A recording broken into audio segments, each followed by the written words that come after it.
চোখ নামাও, নামাও বলছি। তবুও চোখ নামায় না ইব্রাত, না চোখের পাতা ফেলে এক দৃষ্টিতে তাকিয়ে থাকে ন্যাসোর দিকে।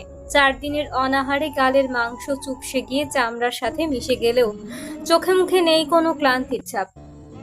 নিমেষহীন দীর্ঘক্ষণ তাকিয়ে থাকলো মন্ত্রমুগ্ধের ন্যায় এক দৃষ্টিতে। ন্যাসো পানির বোতলে মুখ লাগিয়ে উঠতে উদ্যত হলে হতচেতন হয়ে ফিরে ইব্রাত। খই হারিয়ে তড়িঘড়ি করে ব্যগ্র কণ্ঠে বলল, আপনি অসম্ভব সুন্দর, আমার দেখা সবচেয়ে সুন্দর মহাপুরুষ আপনি। কণ্ঠে ছিল জান প্রাণ উজাড় করে দেওয়া সকল মুগ্ধতা, নারীসুলভ আত্মসমর্পণ। ন্যাসো পানির বদলে কর্ক লাগিয়ে সাথে সাথে মেঝেতে রাখলো। এক হাঁটু গেড়ে বসলো, হাত পা বাঁধা আহত ইব্রাতের মুখোমুখি। অভিব্যক্তি পানির মতো স্বচ্ছ, যা যে কেউ দেখলেই পড়তে সক্ষম হবে। উপর থেকে যতটাই সাদা সিধা পরিষ্কার, ভিতরে জটিলতার পাহাড় ততই বড় এবং ভয়ঙ্কর গোছের। ন্যাসোর অভিব্যক্তিতে কখনো রাগ, দুঃখ, হাসি দেখা যায় না। সর্বদা থাকবে অভিব্যক্তি অত্যন্ত স্বাভাবিক। তবে এই দৈত্য আকৃতির লোকটাও ক্ষমতা রাখে একাই 10 জনকে মাটির সাথে মিশিয়ে দিতে। তীক্ষ্ণ আর সূক্ষ্ম বুদ্ধিমত্তার কাছে পরাজিত অনেক বীর সৈন্যরাও। তাই তো রিচার্ড নিজের বাম হাত হিসেবে স্বীকৃতি দিয়েছে তাকে। অনেক তপস্যার মাধ্যমে সেই জায়গা অর্জন করেছে ন্যাসো। ফলস্বরূপ চাইলেও এখন আর সেই শক্ত আবৃতের খোলসের ভিতর থেকে বেরোতে পারবে না। ন্যাসোর কণ্ঠে নেই কোনো জটিলতা, নেই কোনো প্রকার অযাচিত ক্ষুব্ধতায়। নীরের ঠান্ডা গলায় বলল, আমার হাতে কাটা মানুষের মাংসের সাইজগুলো খুবই সুন্দর হয়। সাধারণ গলার কথা হলেও এই কণ্ঠের ছিল নিজস্ব ওজন, যা ধারণ ক্ষমতার বাইরে ছিল ইব্রাতের। ভিতরে ভিতরে ভয় পেলেও মুহূর্তের মধ্যে তা থেকে বেরিয়ে আসে ন্যাসোর সুগভীর নিকষ বাদামি আঁখি যুগলে তাকিয়ে। উচ্চতায় ইব্রাত ন্যাসোর বৃক্ষ পথের নিচে পড়বে বিধায় ঘাড় উঁচিয়ে দেখতে হচ্ছে ন্যাসোকে। তাকিয়ে থাকতে থাকতে ঘাড় ব্যথা হয়ে গেল তার। তবুও গলতিহারা হৃদস্পন্দন, বেহায় মন তাকিয়ে থাকলো নিষ্প্রভ দ্বিধাহীন নজরে। তবুও আপনি মহাপুরুষ আমার কাছে। এতক্ষণ পরে অভিব্যক্তির মধ্যে খানিকটা পরিবর্তন আসলো ন্যাসোর। অধর এক পাশে এলিয়ে বাঁকা হাসলো। ইব্রাতের কান বরাবর পুরুষালী শক্ত লোমবিহীন হাত রাখলো দেওয়ালে। হালকা ঝুঁকলো ইব্রাতের উপর। ন্যাসোর মুখ থেকে নির্গত তপ্ত নিঃশ্বাসগুলো আছড়ে পড়ছে ইব্রাতের মুখের উপর। বুকের ভিতর চাপ দিয়ে ধরলো ইব্রাতের। অজানা কারণে লজ্জায় সম্বিত সে বেহায়া দৃষ্টি নত করলো এবার। কিন্তু সেই বাবলা মনকে এত সহজেই মানে? পারবে কি এত নিকট হতে আলিঙ্গনের সুযোগ হাতছাড়া করতে? না, কখনোই না। ইব্রাত আবারও শিরশিরে অনুভূতিতে নিভু চোখে চাইল ন্যাসোর চওড়া তামুকে। নাজুক মেয়েটার দৃষ্টি সম্পূর্ণভাবে উপেক্ষা করলো ন্যাসো। কাট কাট গলায় বলল, wanna die. I just wanna be yours. ইব্রাতের বিলম্বহীন জবাবে এবারে কপালের উপরি ভাগে ভাঁজের দেখা মিলে। সরে আসে ইব্রাতের থেকে, শীর্ণ স্বরে বলল, খুব পাকা পাকা কথা বলছো। 4 দিন না খেয়েও এক ফোঁটা এনার্জি কমেনি দেখছি। পানি দেওয়াও বন্ধ করে দিতে হবে এবার। হঠাৎ বিষণ্ণতায় চুপসে গেল ইব্রাতের মন। ঘাড় ঘুরিয়ে তাকালো পাশের ছোট লোহার খাঁচার দিকে। দূর হতে দেখলে মনে হবে অন্ধকার ঘরে কেউ ইঁদুর ধরার জন্য হাত পেতে রেখেছে, যেখানে ভুলক্রমে আটকা পড়ে গিয়েছে এক মধ্যবয়স্ক নারী। 4 দিনের অভুক্ততায় শরীর একদম নেতিয়ে গিয়েছে সবিতা বেগমের। ছোট খাঁচার মধ্যে আবারও তার কাটার বেড়া দেওয়া, যার কারণে নড়াচড়া তো দূর, উঠে বসার সুযোগটাও নেই। নিস্তেজ শরীরে ঘুমিয়ে আছে সবিতা বেগম খাঁচার ভিতরে। মায়ের দিকে তাকালে বুকে মোচড় দিয়ে উঠল ইব্রাতের। সকল মুগ্ধতা, ভালো লাগার ছাপ মুখে গিয়ে শ্রাবণ মেঘের ধারা বইতে শুরু করলো। কণ্ঠ বুঝে এলো কান্নায়, ফ্যাস ফ্যাসে আওয়াজে বলল, দয়া করে আমার মাকে কিছু খেতে দেন, এভাবে পানি খেয়ে বাঁচা যায় না। ব্যথাতুর কণ্ঠে গুরুতর কথাটাকেও হেসে উড়িয়ে দিল ন্যাসো। ঠোঁট কামড়ে ভ্রু কুঁচিয়ে বলল, তুমি বাঁচবে কি করে? আপনাকে পাওয়ার জন্য হলেও আমাকে বাঁচতে হবে। ইব্রাতের তাৎক্ষণিক জবাবে এবার পূর্ণ দৃষ্টি ইব্রাতের উপর দিল ন্যাসো। এলিজাবেথের মতো আহামরি সুন্দর না হলেও মায়াবী ইব্রাত চোখজোড়া মায়ায় মাখা, একদম উজ্জ্বল শ্যামলা চেহারা। 4 দিনের অনাহারে পুষ্টিহীনতা দেখা দিয়েছে। হরিণের মতো টানা টানা চোখ জোড়ার নিচে কিছু আবদ্ধ কালো দাগ জায়গা দখল করে নিয়েছে। তবে শ্যামলা মুখশ্রী, গাঢ় গোলাপি ঠোঁট জোড়া ডোবায় ফোটা পদ্ম ফুলের মতো ফুটে রয়েছে, স্নিগ্ধ এবং স্নিগ্ধতায় মুখরিত পুরো অব্যয়। তবে সেই স্নিগ্ধতার বিপরীতে চিবুক শক্ত করল ন্যাসো। চিবিয়ে চিবিয়ে ইটালিয়ান অ্যাকসেন্টে বলল, খুব কষ্ট হচ্ছে মায়ের জন্য? না, যখন অন্য একটা মায়ের সন্তানকে দিনের পর দিন না খাইয়ে রাখতে তখন কেমন লাগতো? খুব ভালো লাগতো তখন, না? এখন লাগছে না কেন? মেজো খুব ঠান্ডা, অন্ধকারে থাকতে ভয় লাগছে। তখন ওই এতিম মেয়েটার কথা কেমন লেগেছিল? কেমন লেগেছিল ভেবেছিলে একবার? তোমার বসে একটা মেয়ে যখন ব্যাড টাচের শিকার হতো, নিজের কাছেও কি একটুও ইনসিকিউর ফিল হতো না? 7 হাতের একটা ঘরের মধ্যে দিনের পর দিন একটা মেয়েকে আটকে রেখেছো তোমরা। তখন এত খারাপ লাগা কোথায় ছিল? Do you thinks peoples are funning full? ন্যাসোর শেষের কথাগুলো ছিল ঝাঁঝালো কর্কশ গলায়। কেঁপে উঠল ইব্রাতের তনু। আগুন বর্জন করলো কথায়, চোখে জ্বলছে ক্রোধের অগ্নি। উপরে এবং নিচের মাংসপিণ্ডের ওজনে চোখের গোলমণি ছোট মাছের মতো দেখছে।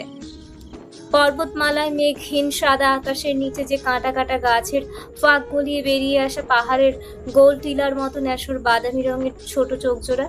বাদামি রঙের চোখে এখন আগুনের লেলিহান। চোখে পানি সমেত হাসল ইব্রাত, বলে, তখন আমার জীবনে কেন আসলেন না? আরও কিছু বছর আগে আমার জীবনে দক্ষিণার দমকা হওয়ার মতো আপনার আগমন হলো না কেন? ছোট ছোট চোখ আরো ছোট হলো ইব্রাতের কথায়। ন্যাসো তেরছা নজরে তাকিয়ে জিজ্ঞেস করলো। মানে? একই স্বরে প্রত্যুত্তর করলো ইব্রাত। তাহলে হয়তো আমি আরও অনেক আগেই মায়ের শেখানো বুলি থেকে বেরিয়ে নিজের মন দিয়ে কথা বলতে পারতাম। চোখের সামনে থেকে রঙিন পর্দা সরিয়ে দুনিয়ার আসল বাস্তবতা আঁচ করতে পারতাম। এই এখন যেভাবে বলছি, মন থেকে যা আসছে বলছি, কানের পাশে কোনো কুপরামর্শদাতা নেই। তাহলে হয়তো আমার পাপের ওজন একটু হলেও হালকা হতো। বিশ্বাস করুন, আমি সত্যিই অনুতপ্ত আমার কাজের জন্য। প্রেমে পড়ে আমি বুঝেছি কষ্ট কী জিনিস। খুব সুখে থেকে আমি অনুধাবন করতে পারিনি এলিজাবেথের কষ্ট। সেদিন আপনাকে প্রথম দেখায় এক বুক ভালো লাগা ছেয়ে গিয়েছিল মন আকাশে। বুকের ভিতর ড্রিম ড্রিম শব্দটা থামার নামই নিচ্ছিল না। সেই কঠিন মুহূর্তে থেকেও আমি ছিলাম এক অন্য জগতে, যেখানে সুখের দোলায় দুলতেছিল আমার মন। তারপর যখন আপনি চলে গেলেন, আমি অনুভব করলাম আমার কেমন যেন শূন্য শূন্য লাগছে। সেদিন থেকে আমি এলিজাবেথের কষ্ট বুঝতে শুরু করি। অনুভূত হচ্ছিল হারানোর কষ্ট কতটা বেদনার। আমি আম্মুকেও অনেকবার বুঝিয়েছি। বিশ্বাস করুন, আমি আমার পাপের প্রায়শ্চিত্ত করতে চাই। আমাকে দয়া করে সাহায্য করুন। আপনাদের বসকে খোঁজার অনেক চেষ্টা করেছি আমি আর বাবা, কোথাও পাইনি। প্লিজ বলুন না, এলিজাবেথ কোথায় আছে, কেমন আছে? শূন্য অভিব্যক্তি নিয়ে উঠে দাঁড়ায় ন্যাসো। চলে যাওয়ার জন্য উদ্যত হয়। হঠাৎ পিছন থেকে ইব্রাতের অদ্ভুত প্রশ্নবাণ তেড়ে আসলো। তবুও থামে না ন্যাসো, এগোতে থাকে। ভালোবাসি আমি আপনাকে। সারা জীবন এভাবেই বন্দি করে রাখুন, আর যেভাবেই রাখুন আপনার কাছেই রাখুন। আমরা বাঙালি মেয়েরা মরলেও ভালোবাসার মানুষের কোলে শেষ নিঃশ্বাস ত্যাগ করতে চাই। এখানেই থামে না ইব্রাত, নিস্তেজ স্বরে অনড়ভাবে বলতে থাকে। ভালোবাসা পায়ে ঠেলা জিনিস না, বুকে নিয়ে আগলে রাখতে হয়, নয়তো নষ্ট হয়ে যায়। আপত্তি নেই। এর প্রতি নিটল রেখেই বলল ন্যাসো গুরু গম্ভীর গলায়। চিলতে হাসলো ইব্রাত, এবার চেঁচালো দুর্বল গলায়। ধ্বংস হতে চাই আপনার প্রেমে।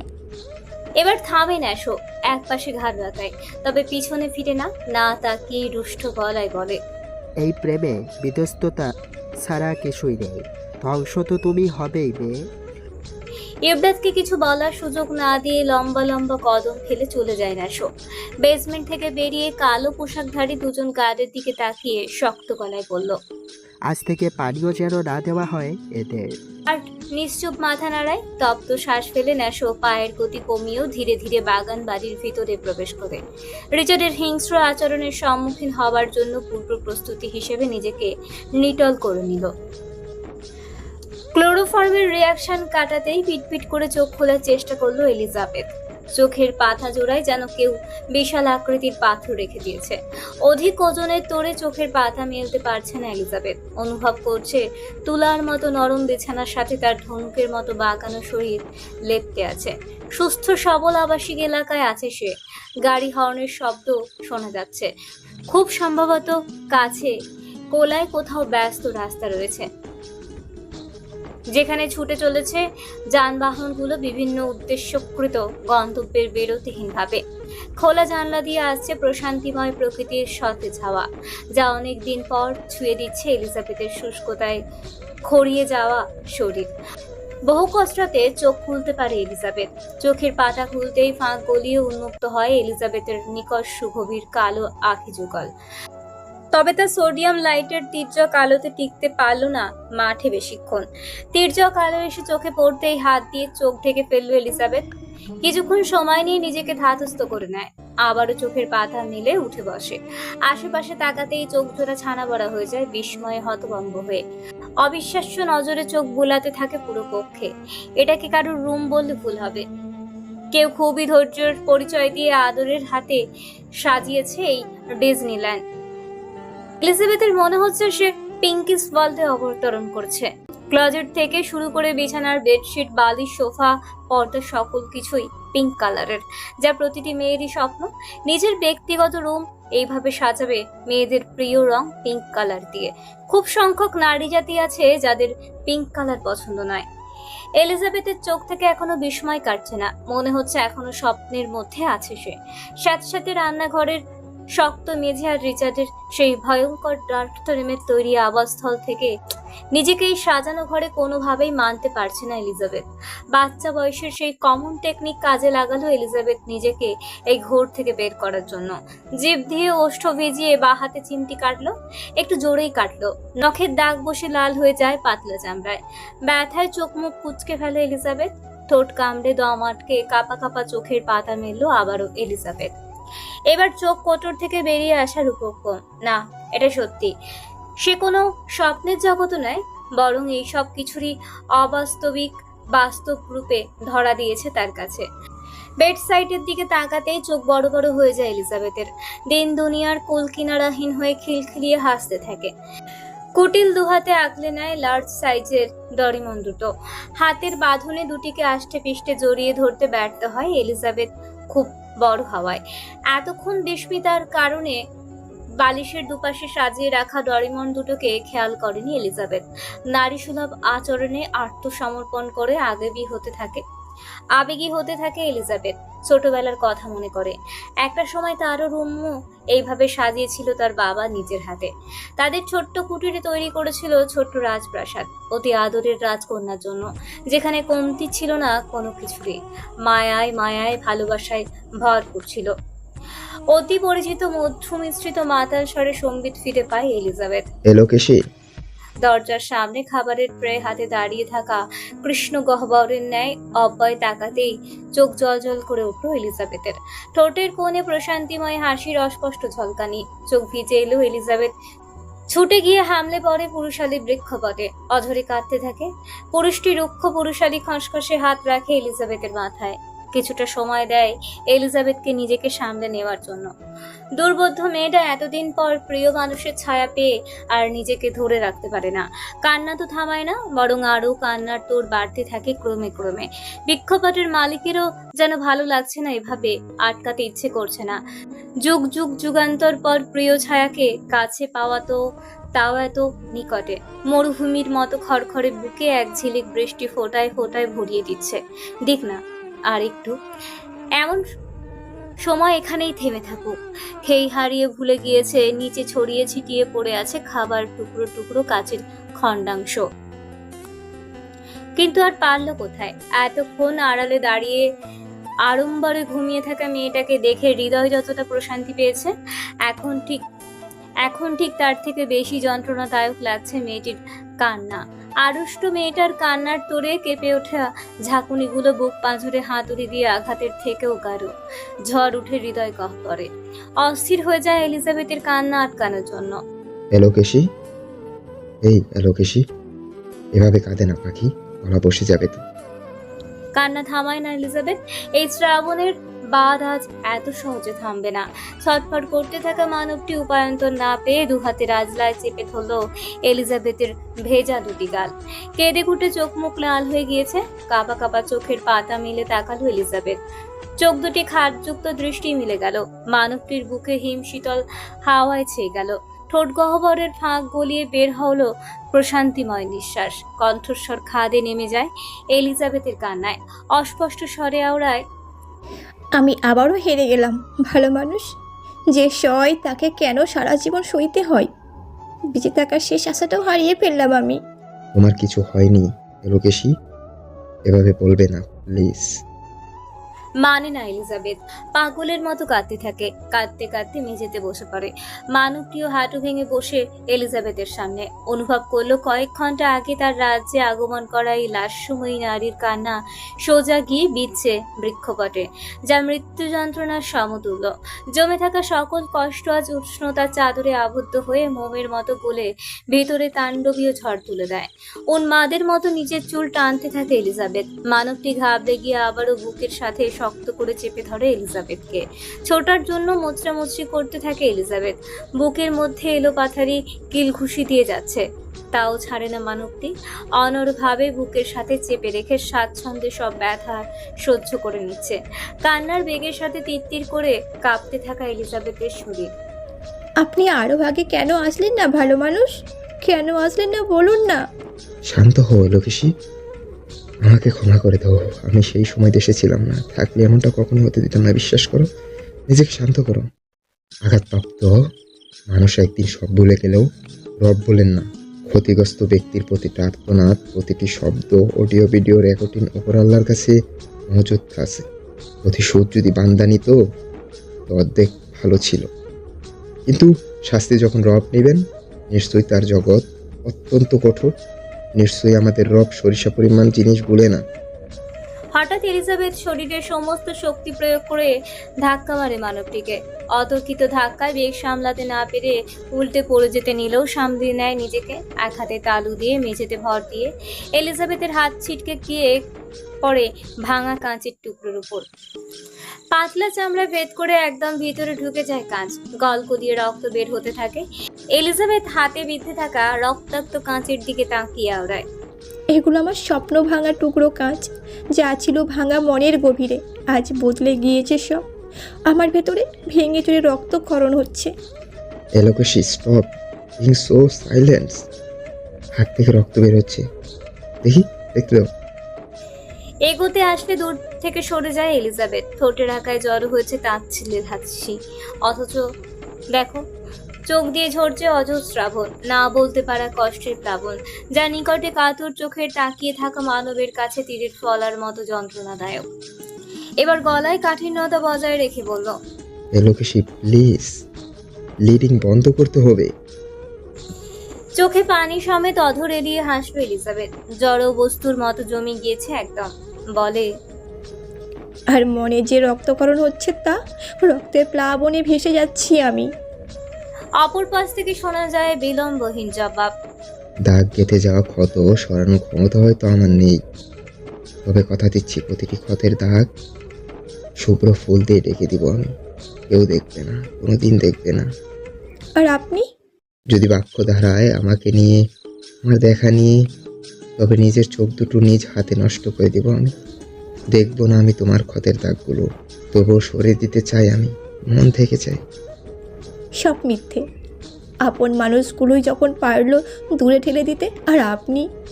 এই আপনি তোমার, শুধুই তোমার এই আপনিটা।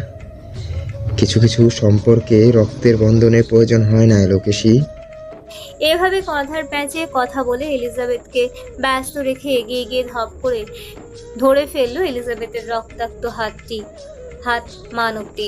স্তম্ভিত ফিরে পায় এলিজাবেথ। এর মধ্যে মানবটি পাঞ্জাবির পকেট থেকে রুমাল বের করে হাতে চেপে ধরে।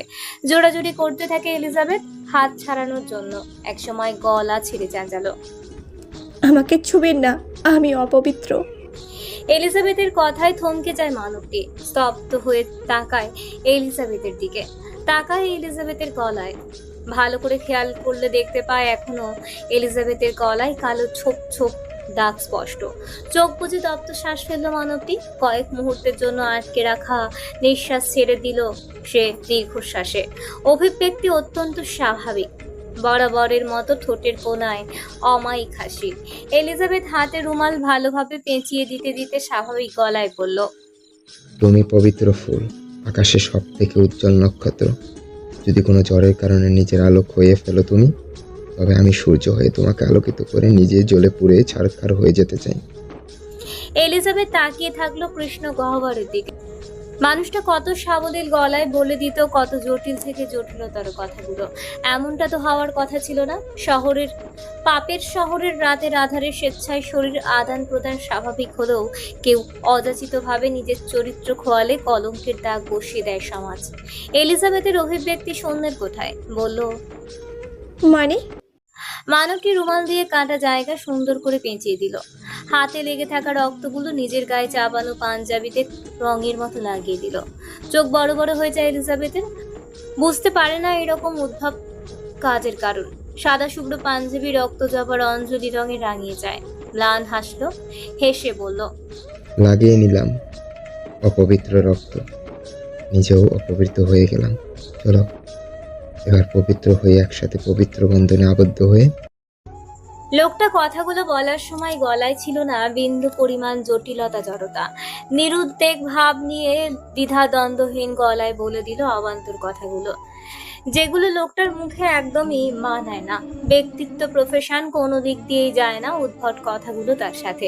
এলিজাবেথের অব্যয় দেখে ফিচেল হাসলো মানবটি। পেলব হাতে হাত রাখে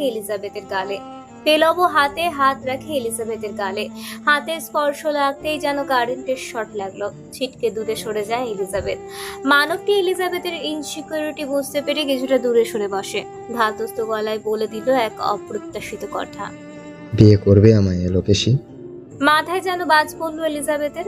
আকাশ থেকে চাঁদ টপকে পড়েছে সোনার মতো চমকালো। মানে এসব আপনি কি বলছেন? সবটা জানার পরেও? সবটা জেনেই বলছি লোকেশী, আমার হও, সুযোগ দাও তোমাকে শুভ্রতার রঙে রাঙিয়ে দিতে। গম্ভীর হয় এলিজাবেথের কণ্ঠস্বর। কোথায় আমি আর কোথায়?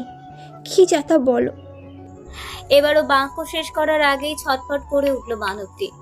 ব্যাগ্র গলায় বলল, এই আপনিটা তোমার, শুধুই তোমার এই আপনিটা। আমি পারবো না আপনাকে ঠকাতে, মাফ করুন আমাকে। আমাকে উদ্ধার করো লোকেশী প্লিজ। কপালের ভাঁজ ভাসমান হলো এলিজাবেথের। বলল, উদ্ধার মানে? তোমাকে হারানোর ভয়ে তিলে তিলে শেষ হয়ে যায় থেকে রক্ষা করো আমাকে। হ্যাঁ আমি জানি তুমি হয়তো আমাকে তেমনভাবে ভাবনি কখনোই, কিন্তু আমি ভাবি। সেই শুরু থেকেই সঠিক সময়ের অপেক্ষায় ছিলাম আমি, কিন্তু মাঝখান থেকে এক দমকা হাওয়া এসে সব উলট পালট করে দিয়েছে। অনেক কষ্ট করে আবারও তোমাকে ফিরে পেয়েছি এলিজাবেথ। আর হারাতে চাই না, প্লিজ আমার হয়ে যাও। তোমার সকল দায়িত্ব নিতে চাই আমি, সারিয়ে তুলতে চাই তোমার মনের ক্ষতগুলো। আপনার সুন্দর জীবনে আমি নোংরা লাগাতে চাই না ভালো মানুষ। এলোকেশী লুক এট মি পাখি, ঘুরে দাঁড়ানোর জন্য একটি শক্ত হাতের প্রয়োজন হয়। আমি তোমাকে আমার হাত বাড়িয়ে দিচ্ছি, দেখো যা হয়েছে তাতে তোমার কোনো হাত নেই। এভাবে নিজেকে গুটিয়ে রেখো না। আমরা চাইলে আবার নতুন করে সবকিছু শুরু করতে পারি। সবকিছু আমাদের হাতে নেই। জীবনে এমন অপ্রত্যাশিত অনেক কিছুই হয়। আমরা চাইলে শেষটা সুন্দর করতে পারি এলোকেশী। আমার স্ত্রী হিসেবে সমাজে স্বীকৃতি দিতে চাই তোমাকে, মুছে দিতে চাই তোমার সকল কলঙ্ক। তাদেরও কিন্তু কলঙ্ক আছে, তবুও মানুষ সবসময় তার প্রিয় মানুষকে তাদের সাথে তুলনা করে। আর তুমি তো আমার বাগানে ফোটা সবচেয়ে রঙিন ফুল, তার স্নিগ্ধতা আর শুভ্রতা হিংসে করে বাকি ফুল। তুমি হাতটা শুধু ধরো, আমি দেখিয়ে দিব সত্যিকারের সম্পর্কের মানে কি। বিরতিহীন ভাবে কথাগুলো বলে হাত সামনে বাড়িয়ে দেয় লোকটা। এলিজাবেথ ভেজা চোখে একবার তাকালো সুখের আশায় বাড়িয়ে দেওয়া হাতের দিকে, অথবা তাকালো কাতর দুটি চোখে। সহসাই চোখ বুঝে বলল, আমি পারবো না আপনাকে কখনো স্বামীর অধিকার দিতে। নিজের শরীরের উপর ঘৃণা চলে এসেছে আমার। ভালোবাসা মানে হলো আলিঙ্গন, আর আলিঙ্গন মানে প্রচণ্ড জোরে শক্ত করে জড়িয়ে ধরা, যেন পাঁজরের ভিতর পাঁজর ঢুকে যায়। ও সেটা শারীরিক বা মানসিক। তোমার শরীর চাই না, আমার এলোকেশি, শুধু চাই তুমি আমার পাশে থাকো শেষ সময় অবধি। আমার অনুভূতি ছাড়া তোমার শরীরে স্পর্শও করবো না আমি, কথা দিলাম। ভালোবাসার সমস্ত অনুভূতিগুলো হারিয়ে ফেলেছি আমি। আমি অপেক্ষা করব একটু টাইম। যেদিন তুমি আমার ভালোবাসায় আত্মসমর্পণ করবে, সেদিন হবে আমার সব থেকে সুখের দিন। এই পৃথিবীতে সব থেকে সুখী থাকবো আমি সেদিন। সেই পর্যন্ত আমি অপেক্ষা করব, চেষ্টা চালিয়ে যাব তোমার মনে ভালোবাসার ফুল ফোটানোর জন্য। তবে শোনো, যেদিন প্রেমের ফাঁদে পা দাও না কেন, অগ্রিম বার্তা দিয়ে নিও মেয়ে, না হয় এত বড় ডাক্তার সহ্য করতে পারবো না আমি। বলেই ফিক করে হেসে দেয় মানবটি। এলিজাবেথ নিষ্প্রভ দ্বিধাহীন নজরে তাকিয়ে থাকলো কৃষ্ণ গহ্বরে। আকুত ভয়ে হৃৎপিণ্ড হৃদয়ে বেগতিক দোটানার সাক্ষী। বিষণ্ণ অনুভূতির মিলনে চুপসে যাওয়া মনে হাজারো দোটানা। অহর্নিশে বারবার কর্ণপাত হতে থাকে সেই ভয়ঙ্কর মুহূর্তের সময়গুলোতে করা আর্তনাদগুলো। মস্তিষ্ক নিউরন শ্রবণেন্দ্রিয় ঝাঁঝরা করে দিচ্ছে প্রতিটা আর্তনাদ। অনুভূতির জোয়ারে ভেসে অন্তঃকরণের রক্তপাত কমাতে হলেও এলিজাবেথকে পারতে হবে। তারা হয়ে আকাশে আর মেঘে ভেসে থাকতে চায় না অধরা প্রতিদিনের মতন। কাটুক দিন, তবুও কারোর আশায় চেয়ে না থেকে যন্ত্রণা বুকে বেয়ে মুছে ফেলতে হবে সেই ব্যথাগুলো, নতুন কারোর মাঝে নিজেকে বিলীন করে। দোটানা থেকে বেরোতে পারে এলিজাবেথ। কেউ আসুক ভালোবেসে ভরিয়ে দেখ মন। যেন এক নতুন সকাল ভেঙে দিয়ে কালো অতীত বর্তমান রুদ্ধ করে স্তব্ধ আকাশের ঝিলিক দিয়ে উঠল এক নির্মল বিশুদ্ধ দূতি। হৃদয় কপাটে আনাচে কানাচে দোল খেলো করকরে সজীব বসন্তের দোলনা। সব ভুলে চোখে জোরালো আলো নিয়ে মানুষটার নিজের চিবুকে তাকালো এলিজাবেথ, যে কাতর চোখে তাকিয়ে আছে তার দিকে। চোখে এক রাশ উদ্বিগ্নতা, উৎকণ্ঠা, বাড়িয়ে রাখা হাত আশাবাদী আশায়। অতীতকে এক মুহূর্তের জন্য কালোর অন্ধকারে ঠেলে দিয়ে বর্তমানে ফিরে আসে এলিজাবেথ। শুধু চায় না বর্তমান, এমন একটা সময় শুধু চায় বর্তমান এমন একটা সময় যেখানে নেই কোনো জোর জবরদস্তি, ধ্বংসযোগ্য পাপাচারে নিবিষ্ট এক অন্তহীন মরীচিকা। আছে শুধু নমনীয়তা, কোমলতা। পোষ নিঃশ্বাস ছাড়ে এলিজাবেথ। কাঁপতে থাকা হাত রাখতো পুরুষালী খসখসে কুটিল হাতে। দৃষ্টি যুগলের আলিঙ্গন দৃঢ় হয়। মানবটির ঠোঁট গহ্বরের ফাঁক গলে ছুটে চলল প্রাপ্তির হাসি, যেই হাসি মিশে গেল আকাশে বাতাসে। এলিজাবেথকে সাবধানে তুলে নিয়ে খাটে বসালো। কান্নার তোর কমে এলো এলিজাবেথের। শান্তির স্রোত বহমান মুখশ্রীতে। মানবটি এলিজাবেথের হাত দুটো দুহাতে আবদ্ধ করে নিল। নিদারুণ কমল স্বরে বলল, এই যে আজ ছুঁলাম, বিয়ের আগে আর ছুবো না, আর কোনোদিনই তোমার অনুভূতি ছাড়া ছুবো না তোমাকে। একটু পর কাজে আসবে, খেয়ে নাও। এলিজাবেথের হাত ছেড়ে ইন্টারকমে কল করে মেয়েটকে নতুন করে খাবার নিয়ে আসতে বলল। আবারও গিয়ে বসলো এলিজাবেথের পাশে। এলিজাবেথের অভিব্যক্তি মলিন, মানবের চোখের তৃষ্ণা যেন মেটে না।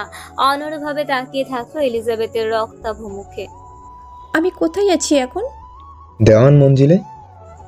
চমকে ওঠে এলিজাবেথ। রসগোল্লার মতো গোল গোল চোখগুলো কোটর থেকে পাল্লে বেরিয়ে আসে বিস্মিত স্বরে। কতক্ষণ যাবত এখানে আছি? কাল রাত থেকে।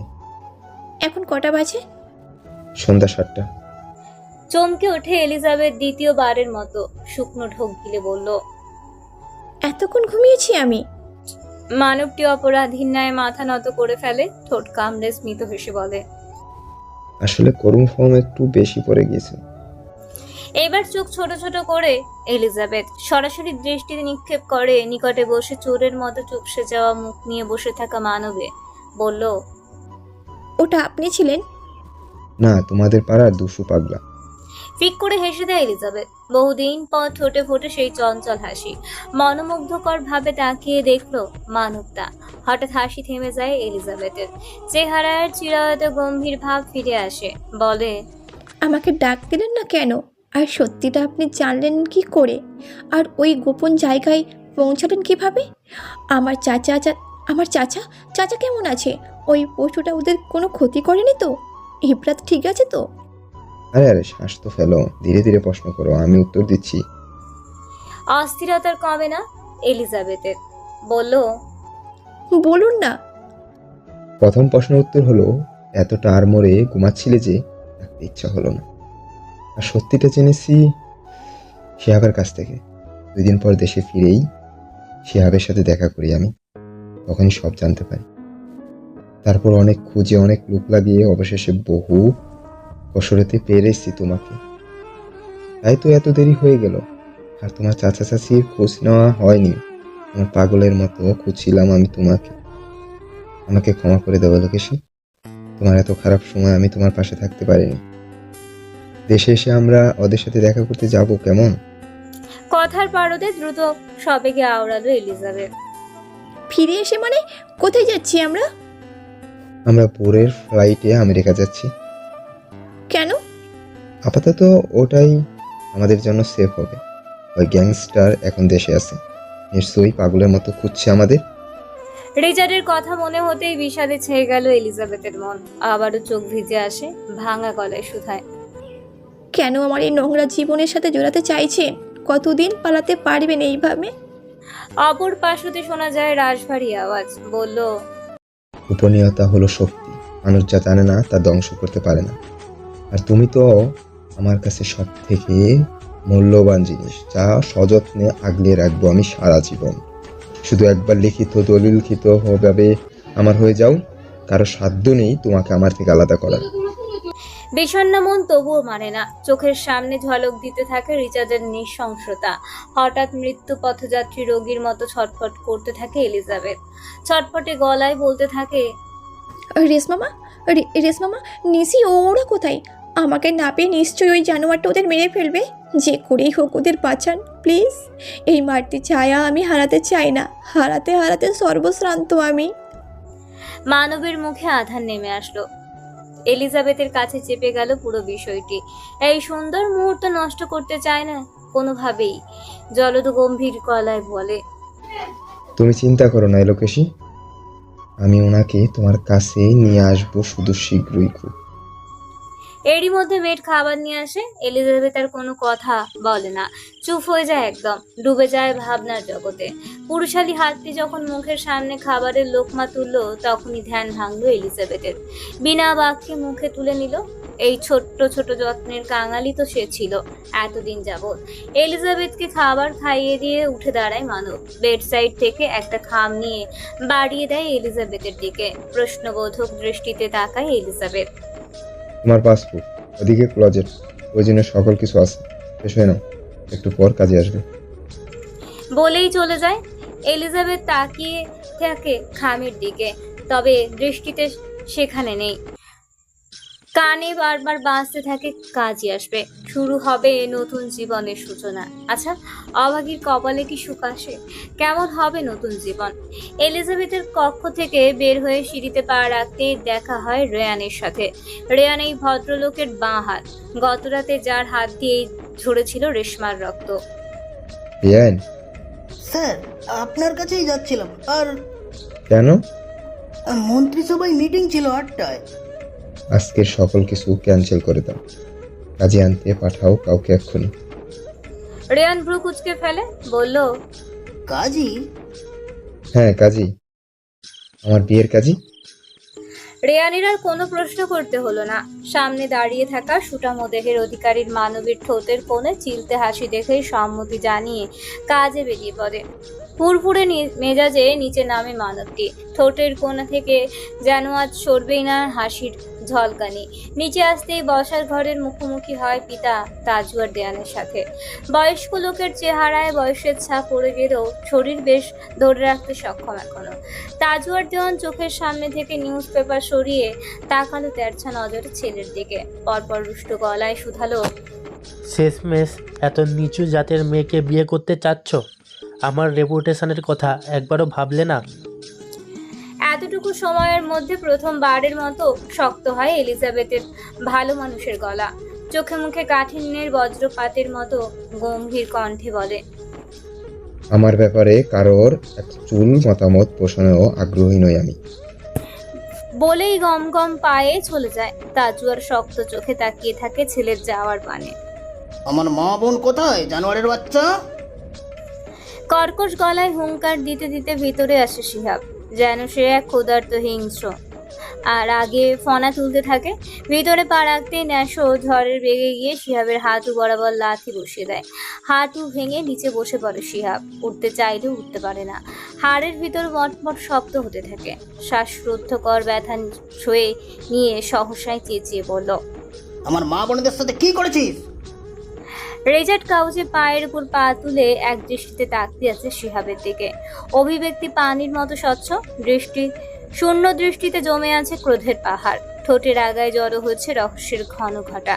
ধারালো চোয়ালে রহস্যময় হাসি। ন্যাশো আবার উদ্যত হয় শিহাবের ঘাড়ে আঘাত করার জন্য।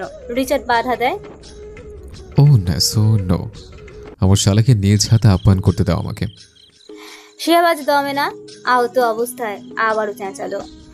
সালা মানে, এই মস্করা হচ্ছে, কি করেছিস আমার বোনকে? উঠে দাঁড়ায় রিচার্ড।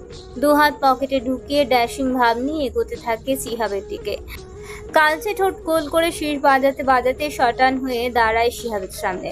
হঠাৎ শক্তপোক্ত লম্বা হাতে শিহাবের চুল টেনে ধরে মুখ উপরে তোলে। ব্যথায় কুকড়ে ওঠে শিহাব। শক্ত করে টেনে ধরার কারণে মস্তক থেকে চামড়া কিছুটা উপরে উঠে আসে। ব্যথায় টনটন করতে থাকে মাথায়। মুহূর্তের মধ্যেই রিচার্ডের মুখভঙ্গির পরিবর্তন হয়ে যায়। নীলাদ্রি চোখে আগুনের লেলিহান দাবানলের মতো দাউ দাউ করে জ্বলতে থাকে। নরপশুর মতো কর্কশ গলায় চিবিয়ে চিবিয়ে বলল, তোর সাথে তো আমার পুরনো হিসেব এখনো বাকি রয়ে গিয়েছে। তুই কি ভাবছিস তুই নিজে থেকে এখানে এসছিস?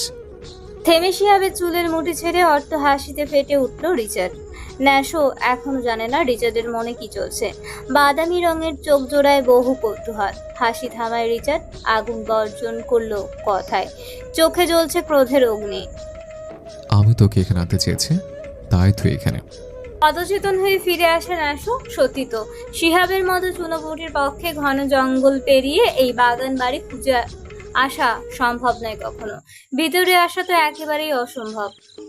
এত এত গার্ড ওভারটেক করে নতুন করে গার্ড রাখা হয়েছে।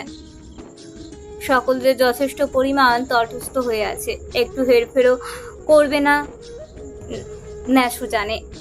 সেদিন সিসিটিভি লাইভ ফুটেজে রিচার্ড, এলিজাবেথ আর রেশমার সকল কথোপকথন শুনেছিল।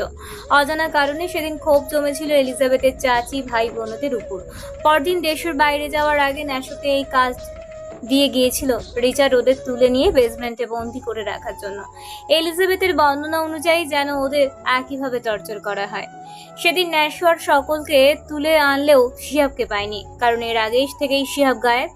ন্যাশো শিহাবের ব্যাপারে তেমন মাথা ঘামায়নি। রিচার্ড শক্ত গলায় বলেছিল দেশে ফিরে নিজে খুঁজবে, নিজ হাতের নৃশংস মৃত্যু দিবে। তবে রিচার্ড কোথা থেকে শিহাবকে পেল তাও ঠাউর করে উঠতে পারল না ন্যাশো। চিন্তার জগৎ থেকে বের হয় ন্যাশো রিচার্ডের হুঙ্কারে। রিচার্ড শিহাবের মাথায় গান পয়েন্ট করে রেখেছে। শিহাবের সকল তেজ দূর আকাশে বাড়ি জমায়, থরথর করে কাঁপতে থাকে।